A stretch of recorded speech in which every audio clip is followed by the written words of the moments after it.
அனைவருக்கும் வணக்கம்.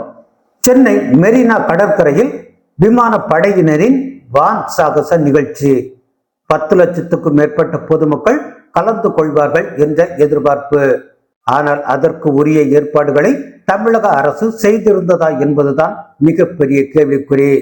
சுமார் 15 லட்சம் மக்கள் இந்த நிகழ்ச்சியை நேரில் கண்டு களித்ததாக கணக்கிடப்பட்டிருக்கிறது. இதன் மூலம் இந்தியாவில் அதிகப்படியான பார்வையாளர்கள் கண்டு ரசித்த நிகழ்ச்சி என்ற புதிய சாதனையை இது படைத்திருக்கிறது.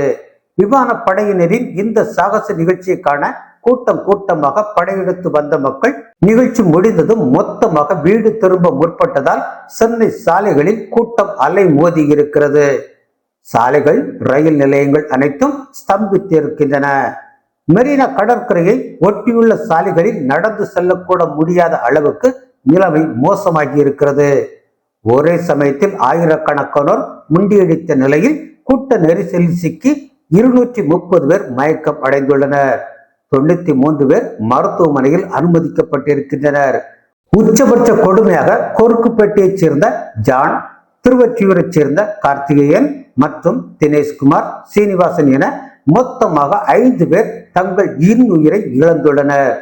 நிகழ்ச்சி முடிந்து 3 மணி நேரமான பிறகும் கூட சென்னை சாலைகளில் கூட்ட நெரிசல் குறையாமல் நெருக்கடியாக இருந்திருக்கிறது. அந்த அளவுக்கு மக்கள் கூட்டம் திரண்டு இருக்கிறது. சென்னையில் 21 ஆண்டுகளுக்கு பிறகு நடந்த வான் சாகச நிகழ்ச்சி என்பதாலும் விடுமுறை தினமான ஞாயிற்றுக்கிழமை என்பதாலும் ஏராளமானோர் குடும்பத்தோடு திரண்டு நிகழ்ச்சியை காண வந்திருக்கிறார்கள். அரசு இதை முன்கூட்டியே எதிர்பார்த்து போதிய போக்குவரத்து வசதிகளை செய்திருக்க வேண்டும்.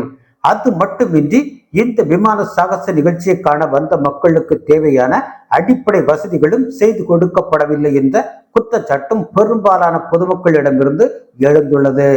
பேருந்து, ரயில் கிடைக்காமல் உரிய நேரத்தில் வீடு திரும்ப முடியாமல் அவதிப்பட்ட மக்கள் சமூக வலைத்தளங்களில் தங்கள் கோபத்தை வெளிப்படுத்தி வருகின்றனர். சுட்டெரிக்கும் சூரியனின் தாக்கம் ஒரு பக்கம், குடிநீர், உணவு, தற்காலிக கழிப்பறை போன்ற எதுவும் ஏற்படுத்தப்படவில்லை என்பது மறுபக்கம் என பொதுமக்களை அவஸ்தைக்குள்ளாக்கிய நிலையில் போதிய பேருந்து வசதிகளை தமிழக அரசு ஏற்படுத்தி தராத நிலையில் ரயில்களில் தொங்கியபடி பயணம் செய்யும் கட்டாயத்துக்கு மக்கள் தள்ளப்பட்டுள்ளனர்.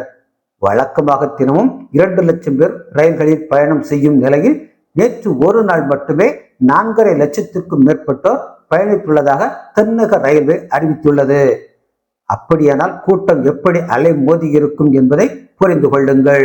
அண்மையில் சென்னையில் நடந்த கார் ரேஸ் விஷயத்தில் யாருக்காக இந்த நிகழ்ச்சி, எதற்காக இத்தனை ஏற்பாடுகள் என்றுதான் விமர்சித்தார்களே ஒழிய அதற்கான முன்னேற்பாடுகள் குறித்து யாரும் விமர்சிக்கவில்லை. ஆனால் இந்த சாகச நிகழ்ச்சியில் நடந்திருக்கும் சம்பவங்களை பார்த்தால் இது முழுக்க முழுக்க தமிழக அரசின் நிர்வாக தோல்வி என்றால் மிகை ஆகாது.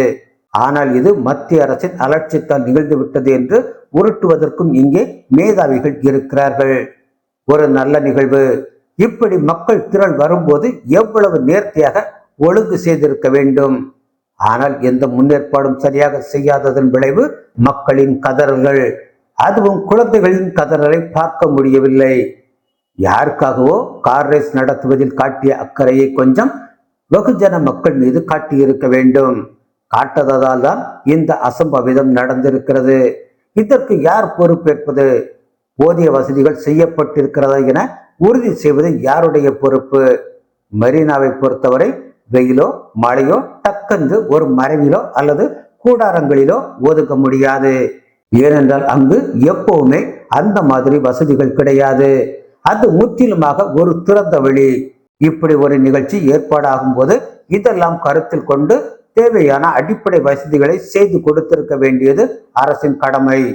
அவசர ஊர்திகள் செல்ல தனி வழி, குடிநீர், அவசர கால முகாம்கள், மருத்துவ வசதி, கழிப்பிட வசதி, போக்குவரத்து வசதிகள் என பல விஷயங்கள் செய்து கொடுக்க வேண்டிய கட்டாயம் இருக்கிறது. இல்லையெனில் இது போன்ற அசம்பாவிதங்கள் நடப்பதை யாரால் தடுக்க முடியும்? கடைசியாக ஒரு விஷயத்தை இந்த இடத்தில் சொல்லியாக வேண்டும். இதே மெரினா கடற்கரையில் தான் எந்தவித அமைப்புகளின் தலைமையின் கீழும் இல்லாமல் தன்னெழுச்சியாக இளைஞர்களால் ஒழுங்கு செய்யப்பட்ட ஜல்லிக்கட்டு போராட்டத்தில் மக்கள் குடும்பமாக வந்து கலந்து கொண்டு கொண்டாட்டமாக இருந்தார்கள். இதனை ஆளும் திராவிட மாடல் அரசு பாடமாக எடுத்துக்கொள்ள வேண்டும். நன்றி.